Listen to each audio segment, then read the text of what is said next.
కృష్ణకుమార్ గారు నమస్తే అండి. నమస్తే అండి. అంటే కృష్ణకుమార్ గారు కొన్ని విషయాలు ఖచ్చితంగా థర్డ్ పర్సన్ గా చూడాలి.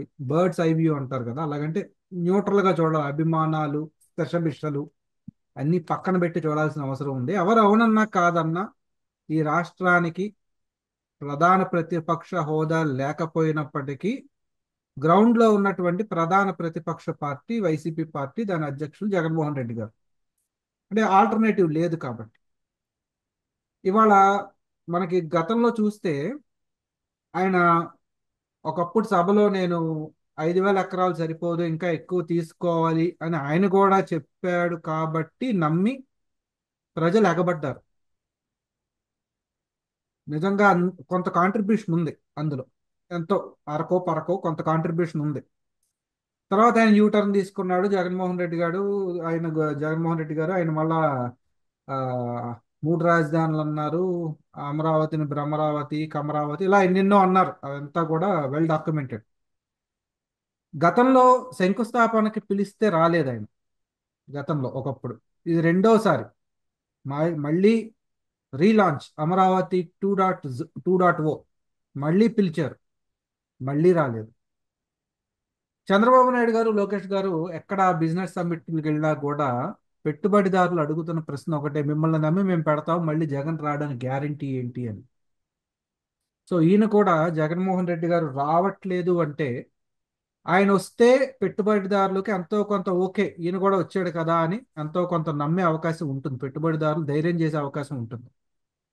ఆయన రావలేదు అంటే ఆయనకి పెట్టుబడులు రావడం ఇష్టం లేదని మనం అనుకోవాలా? చంద్రబాబు నాయుడు గారు ముందున్న, అంటే ముఖ్యమంత్రి హోదాలో ఉన్నారు కాబట్టి ఈ రాష్ట్రానికి పెట్టుబడులు ఆకర్షించాలి, ఉద్యోగావకాశాలు కల్పించాలి, రాష్ట్ర రూపురేఖలు మార్చాలి అనుకుంటే చంద్రబాబు నాయుడు గారు ముందున్న అసలు దారులు ఏంటండి అసలు? ముందుగా అండి జగన్మోహన్ రెడ్డి గురించి మాట్లాడుకుని తీరాలి. ఏంటంటే ఆయన పోయినసారి రాలేదు, ఇప్పుడు రాలేదు. పోయినసారి రాకపోవటం అంటే ఆయన ఆ, ఆయనే సీఎం అవ్వాలి అని ఖచ్చితంగా కోరుకున్నాడు. ఆయన సీఎం పిచ్చి ఎంతో అందరికీ తెలిసిందే. తండ్రి శవం పక్కన ఉండగానే సంతకాలు పెట్టించుకున్న పెద్ద మనిషి ఆయన. అప్పుడే సీఎం అవ్వాల్సిందే అసలు యాక్చువల్గా. అప్పుడు అవలా.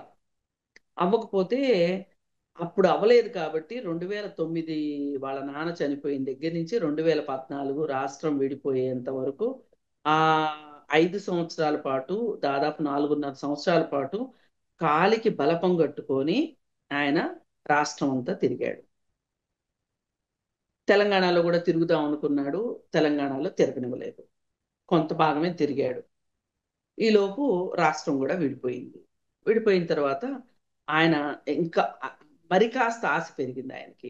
నేను ఏమైనా సరే గెలుస్తాను అని. పైగా ఒక అదనపు ఆకర్షణ ఏంటి అంటే జైలుకు కూడా వెళ్ళొచ్చాడు. సరే, అయినా కానీ ఆయన ముఖ్యమంత్రి కాల. ఇప్పుడు అంతకుముందు అమరావతిని ప్రపోజ్ చేసేటప్పుడు ఇంకా ఎక్కువ ల్యాండ్ కావాలి అన్నమాట కూడా వాస్తవం. కానీ అక్కడికి రాల. ఆ రోజు అక్కడికి రాకపోవటానికి కారణం మోడీ అండి. అసలు ఈ అమరావతి ఏర్పడటం మోడీకే ఇష్టం లేదు. అందుకని నువ్వు రాకు, నేను కూడా ఏదో వచ్చినట్టు వచ్చి నీళ్లు మట్టి ఇచ్చి వాళ్ళ మొహాన వేసి వెళ్తాను, ఇది అయ్యేదా పెట్టేదా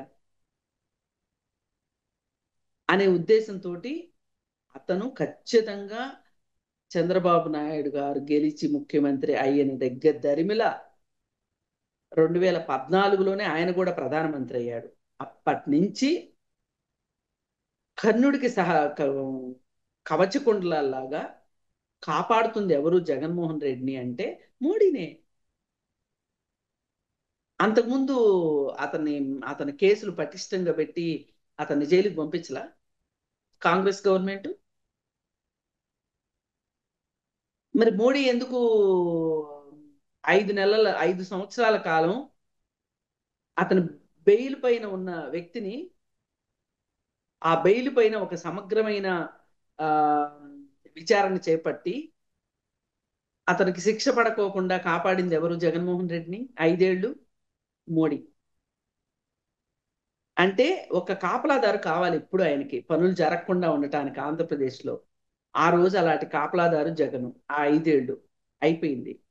5 ఏళ్ల పాటు నువ్వు అతను ఎన్ని విధ్వంసాలు చేశాడో నీకు అన్నీ తెలుసు. కోడికత్తి కేసు డ్రామా దగ్గర నుంచి, సొంత బాబాయిని చంపిన దగ్గర నుంచి అన్నీ తెలుసు. పైగా అతనికి మట్టుకు బెయిల్ రద్దు కాదు.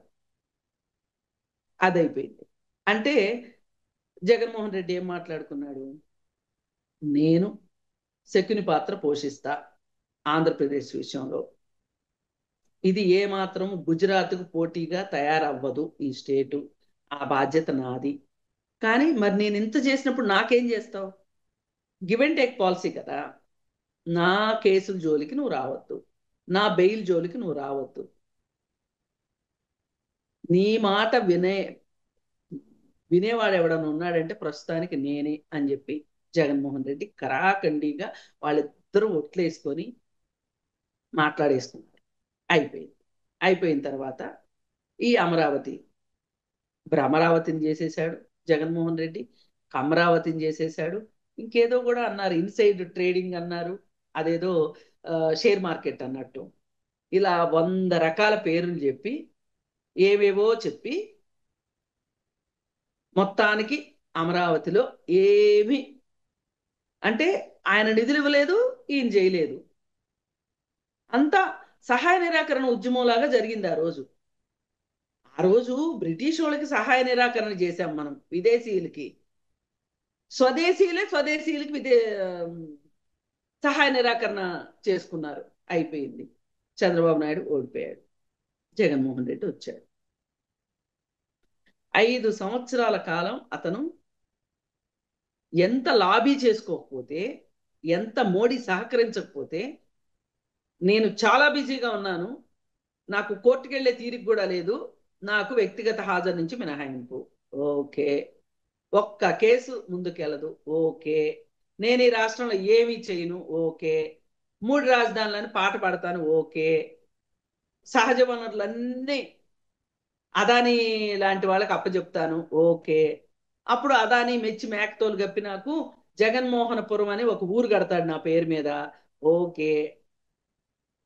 అలాగే రిషికొండ మీద విలాసవంతమైన భవనం కట్టుకుంటాను, ఓకే. ఇంకెన్ని ఓకేలు కావాలి చెప్పండి మీకు? కావాల్సినన్ని ఓకేలు అన్ని మోడీయే కదా ఒప్పుకుంది. మోడీ కాదు అంటే మూడో కన్ను తెరిస్తే ఎంతసేపు అండి అసలు? ఒక్క క్షణం చాలు జగన్మోహన్ రెడ్డిని జైలుకి పంపించడానికి. ఏమన్నా కొత్తగా కేసులు పెట్టమని అడిగామా మోడీ మీద, అదే జగన్మోహన్ రెడ్డి మీద? ఉన్న కేసుల్ని ఓ పక్క అలోపలోమని చెల్లెలు ఏడుస్తుంది సునీతమ్మ, నా తండ్రిని చంపాడు బాబోయ్ అని. దానికి దిక్కు లేదు. రోడ్లు వేయట్లేదని తెలుసు, వచ్చిన కంపెనీలు పంపించేస్తున్నాడని తెలుసు, లిక్కర్ స్కామ్ జరిగిందని తెలుసు మహానుభావుడికి, మోడీకి. ఢిల్లీలో జరిగిన చిన్న లిక్కర్ స్కామ్ ఈ ఆంధ్రప్రదేశ్లో జరిగిన స్కామ్ తో పోలిస్తే అది జుజుబి. ఆ స్కామ్ పెద్ద స్కామే కాదు. మరి అయినా కానీ జగన్మోహన్ రెడ్డి అంటే, ఈ మొత్తంలో మనం చూడవలసింది ఏంటంటే, ఇంత అండ జగన్మోహన్ రెడ్డికి మోడీ ఎందుకు ఇచ్చాడు, మోడీకి జగన్మోహన్ రెడ్డి ఏమి ఇచ్చాడు? ఇప్పుడు ఇచ్చినమ్మ వాయనం పుచ్చుకున్నమ్మ వాయనమే ఉంటది కదా. ఏంటి అంటే, ఆంధ్రప్రదేశ్ అభివృద్ధి కాకుండా నేను కాపాడుతాను, నన్ను నువ్వు కాపాడు. ఎందుకంటే అతి ఎక్కువ తీర ప్రాంతం ఉన్న రాష్ట్రాల్లో మొదటిది గుజరాత్ అయితే రెండోది ఆంధ్రప్రదేశ్. ఈ రోజుకి తీర ప్రాంతాన్ని అభివృద్ధి చేసుకునే విషయంలో ఆంధ్రప్రదేశ్ ఎందుకు వెనకబడి ఉంది? అసలు తెలంగాణలో పోర్టు లేదు, కానీ వాళ్ళు ఏం మాట్లాడుతున్నారండి, ఎంత ధైర్యంగా మాట్లాడుతున్నారు, మేము డ్రై పోర్ట్ కడతామని చెప్తున్నారు. నీళ్లు లేని చోట వాళ్ళు డ్రై పోర్ట్ కడతంటే, నీళ్లున్న చోట పోర్టు కట్టడానికి మీకేం పోయే కాలం? ఒక్కటే, ఇది రాజకీయ క్రీడ అంతే. ఇందులో వేరే ఏమీ లేదు. పోలవరాన్ని సంకనాకిచ్చేసేసావు రివర్స్ టెండరింగ్ పేరుతోటి. ఈ రోజు ఏమైంది? రివర్స్ టెండరింగ్ లో నష్టపోయిన కాంట్రాక్టర్కి నష్టపరిహారం రాష్ట్ర ప్రభుత్వం చెల్లించమని చెప్పి కోర్టు చెప్పింది. నువ్వు ఆ రోజు రివర్స్ టెండరింగ్ ద్వారా ఎన్ని కోట్లండి? 666 కోట్లు నేను రాష్ట్రానికి ఆదా చేశాను అని చెప్పావు. ఇప్పుడు నష్టపరిహారం ఎంత కట్టాల్సి వచ్చిందండి? 1000 చిల్లర కోట్లు కట్టాల్సి వచ్చింది. ఇది జగన్మోహన్ రెడ్డి నిర్వాహకం.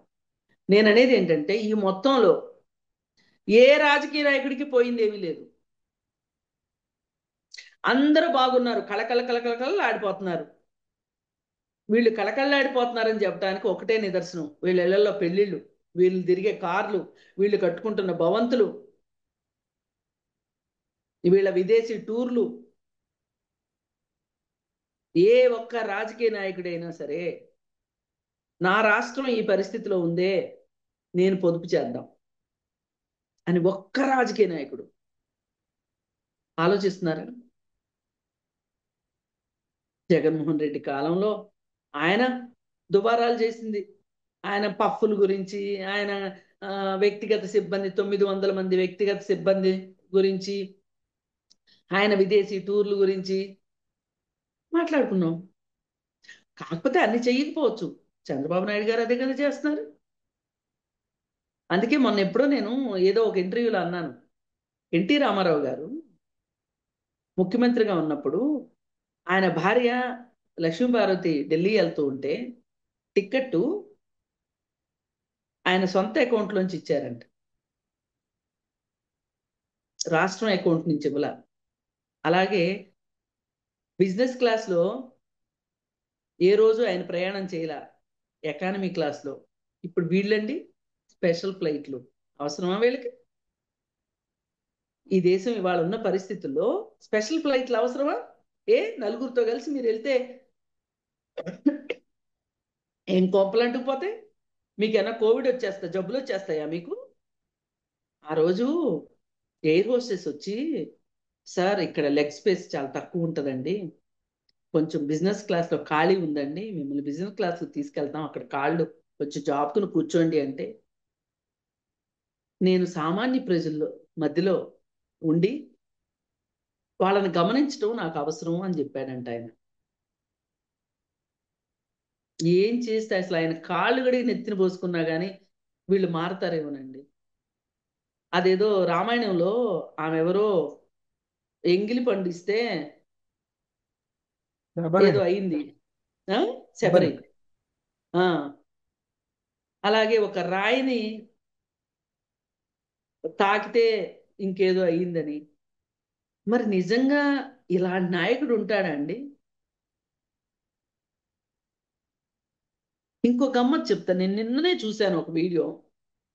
వాజ్పేయి గారికి క్యాన్సర్ వచ్చిందని తెలిస్తే ఆయనకి ప్రతిపక్షంలో ఉన్నాడు, పదవి లేదు అప్పుడు, అమెరికా వెళ్ళి వైద్యం చేయించుకోవాలి అని చెప్తే, నాకు అమెరికా వెళ్ళేని డబ్బులు లేవు, పర్వాలేదు నేను ఇక్కడే వైద్యం చేయించుకుంటాను అంటే, రాజీవ్ గాంధీకి ఆ సంగతి తెలిసి రాజీవ్ గాంధీ అరేంజ్ చేసి అమెరికాలో ఏర్పాట్లు, ఇండియాలో ఏర్పాట్లు చేసి ఆయన అమెరికా పంపించి ఆయనకి వైద్యం చేయించాడండి. ఇవాళ ఒక మాజీ ప్రధానమంత్రి పరిస్థితి ఆ రోజు అలా ఉంటే, ఇవాళ ముఖ్యమంత్రులు ఏంటి చేస్తున్నారండి? లండన్లో ఉన్న మా అమ్మాయి ఇంట్లో కుక్కకి ఒంట్లో బాగోలేదు అంటే వీళ్ళు స్పెషల్ ఫ్లైట్ వేసుకుని వెళ్తారు. ఇంత తేడా వచ్చేసింది రాజకీయ నాయకుల్లో. వీళ్ళల్లో జగన్మోహన్ రెడ్డి గారు ఇంకొంచెం ఎక్కువ, 4 ఆకులు ఎక్కువ చదివేశాడు ఆయన. సరే, అది పక్కన పెడితే ఇవాళ ఈ రాష్ట్రానికి కావాల్సింది ఏంటి అంటే, జగన్మోహన్ రెడ్డి మళ్ళీ వస్తాడా అనేది ఇప్పుడు అతిపెద్ద ప్రశ్న. వ్యాపారవేత్తలు కూడా, పారిశ్రామికవేత్తలు కూడా ఏం చూస్తున్నారు అంటే, పోయినసారి ఇలాగే వచ్చారు మా దగ్గరికి, పెట్టుబడులు పెట్టాము, ఆ తర్వాత జగన్ వచ్చేసేసేసి మమ్మల్ని ఏర్పడిన కంపెనీలనేమో రాష్ట్రాల నుంచి పంపించేశాడు, వద్దాం అనుకున్న కంపెనీలనేమో రాకుండా చేశాడు, మేము చాలా నష్టపోయాం మీ మాటిని, ఈసారి మాత్రం పెడితే మాకేంటి అని అడుగుతున్నారు అనేది వినికిడి. ఇది వాస్తవం కూడా. ఇప్పుడు నేనైనా అలాగే ఆలోచిస్తాను, నేనే పారిశ్రామికవేత్తనైతే. అయితే దీనికి ఉమ్, నా అబ్జర్వేషన్ ఏంటి అంటే, జగన్మోహన్ రెడ్డికి రాజకీయాల్లో ఉండాలని లేదు, అతను ఎదగాలని అనుకోవట్లా. రాజకీయ నాయకుడు ఎప్పుడు ఏం చూస్తుంటాడంటే, నిజంగా నిజమైన రాజకీయ నాయకుడు ప్రజల సమస్యల్ని గుర్తించి మాట్లాడి ఆ సమస్యల్ని పరిష్కారం చేయటం ద్వారా రాజకీయ నాయకులు అయ్యేవాళ్ళు కొంతమంది. అలాగే కొంతమంది ఏం చేస్తారంటే, అధికార పక్షంలో ఉన్న వాళ్ళు చేస్తున్న తప్పులేంటి, వాళ్ళు చేస్తున్న పొరపాట్లేంటి, వాళ్ళ వ్యూహాల్లో తప్పిదాలేంటి చూసి అలాంటి వాటిని అవకాశంగా తీసుకుని, అంటే వాళ్ళ వైఫల్యాల్ని అవకాశాలుగా మలుచుకునే రాజకీయ నాయకులు కొంతమంది, సమాజంలో ఉన్న పరిస్థితుల్ని అవగాహన చేసుకొని వాటిని పరిష్కారం చేయడానికి చేసి తద్వారా నాయకులు అయ్యే లక్షణాలు. అంటే ఒక రాజకీయ నాయకుడికి ఉండాల్సిన లక్షణం ఇది. అంటే గోతికాడ నక్కల్లాగా వాళ్ళు ఏం తప్పులు చేస్తారో చూస్తూ ఉండమని కాదు నా ఉద్దేశం. ఏ పరిస్థితి ఉంటది, ఈ పరిస్థితికి తగ్గట్లు నేను ఎదగడానికి, తద్వారా సేవ చేయటానికి ఏంటి అవకాశం అని ప్రతి క్షణం చకోర పక్షిలాగా ఎదురు చూస్తూ ఉంటాడు, ఉండాలి రాజకీయ నాయకుడు. అలాంటి ఉద్దేశంలో జగన్మోహన్ రెడ్డి ఉన్నాడు అని ఏ ఒక్కరైనా చెప్తే దానంత బూత్ ఇంకొకటి లేదు. ఆయన రాజకీయ నాయకుడిగా ఉండాలని అనుకోవట్లా. ఎలాగూ ఇప్పుడు నిజంగానే ఉంటేనండి, ప్రతిపక్ష నాయకుడు హోదా ఉంటేనేనా అసెంబ్లీకి వచ్చేది? లేకుండా కూడా రావచ్చుగా. ఇప్పుడు ట్రైన్ వెళ్ళిపోతుందండి, మన దగ్గర థర్డ్ క్లాస్ టికెట్ ఉంది, ఫస్ట్ క్లాస్లో ఎక్కాము. నెక్స్ట్ స్టేషన్ వచ్చినప్పుడు ఏం చేస్తాము? మన స్టేషన్ మన బోగిలోకి మనం వచ్చేసేస్తాం. అసలు టికెటే కొనుక్కోకుండా ట్రైన్ ఎక్కేవాడు ఏం చేస్తాడు? అలాగే ఈయన కూడా టికెట్ ఉందిగా అసెంబ్లీలోకి వెళ్ళటానికి.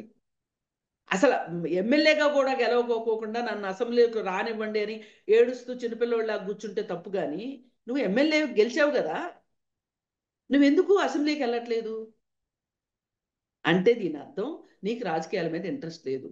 ఇప్పుడు నువ్వు మీ నాన్న అధికారంలో, ఇప్పుడు జగన్మోహన్ రెడ్డి ఆలోచిస్తుంది ఏంటి అంటే, మా నాన్న అధికారంలో ఉన్నప్పుడు సంపాదించిన డబ్బుల్ని ఎలా కాపాడుకోవాలి, దోచుకున్న దాన్ని ఎలా దాచుకోవాలి, అలాగే నేను ముఖ్యమంత్రిని అయినప్పుడు చేసిన పనుల వల్ల వచ్చిన లబ్ధి ఏదైతే ఉందో దాన్ని ఎలా దాచుకోవాలి అని చూస్తున్నాడు తప్పితే, అతను క్షేత్రస్థాయిలో ఇదివరకులాగా తిరిగి ఒక రాజకీయ నాయకుడిలాగా, ప్రతిపక్ష నాయకుడిలాగా ఉండి మళ్ళీ మళ్ళీ, ఇప్పుడు ఓడిపోయిన వాడికి ఏముంటదండి, మళ్ళీ గెలవాలనే ఉంటది కదా. గెలుపుకి పోటీకి దూరంగా ఉన్నారంటే ఏంటి అర్థం? వాళ్ళు అస్త్ర సన్యాసం చేసినట్టే కదా. ఇప్పుడు అస్త్ర సన్యాసం చెయ్యకుండా అస్త్ర సన్యాసం చేసిన వాడిలాగా వ్యవహరిస్తున్నాడు జగన్మోహన్ రెడ్డి. కాబట్టి నిజంగా నిన్న గనక ఆ సభకు వచ్చుంటే గనక అతనికి రాజకీయాల మీద అభిరుచి ఉన్నట్లు అర్థమయ్యేది, మనకు ఒక ఆశ ఉన్నట్లు అర్థమయ్యేది. అతను పూర్తిగా నిరాశ నిస్పృహలో ఉన్నాడు. గత ప్రభుత్వంలో నేను చేసిన తప్పులు ఏమేమి బయటకు వస్తాయి, ఈ బయటకు వచ్చిన వాటి సందర్భంగా నా అనుంగు శిష్యులు ఎవరెవరు ఏ ఏ జైలుకి వెళ్తారు, ఆ జైలుకి వెళ్ళిన వాళ్ళు జైల్లోనే ఉండేటట్లు చేయడం ఎట్లా, వాళ్ళకి కేవలం పొన్నవోలు సుధాకర్ రెడ్డిని మాత్రమే ఇచ్చేది ఎట్లా, వాళ్ళని జైల్లో ఉన్న వాళ్ళని కుంగి కృషించిపోయేలాగా చేయటం ఎట్లా అనే దాని మీద ఇప్పుడు అతని స్ట్రాటజీ మొత్తం ఉంది.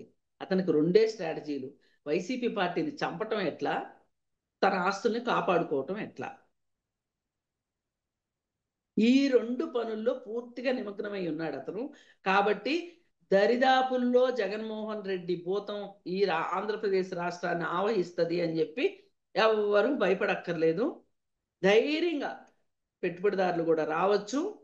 అతను చేసిన విధ్వంసం ఈ 5 సంవత్సరాల్లో కూడా సరిపోదు. అయినా సరే మనం ఓపిక పట్టాలి. ఇంకొకసారి ఇట్లాంటి నాయకులు రాకోకుండా చూసుకోవాలి. అంటే అది ఎవరి మీద ఆధారపడి ఉంటుంది? చంద్రబాబు నాయుడు గారి మీద కూడా ఆధారపడి ఉంటుంది. అతను ఎంత రాను రాను రాను అని కూర్చున్నా ఒకానొక సందర్భంలో పాత చరిత్ర గుర్తుంటే రాజీవ్ గాంధీకి అసలు ఇష్టం లేదు రాజకీయాలు.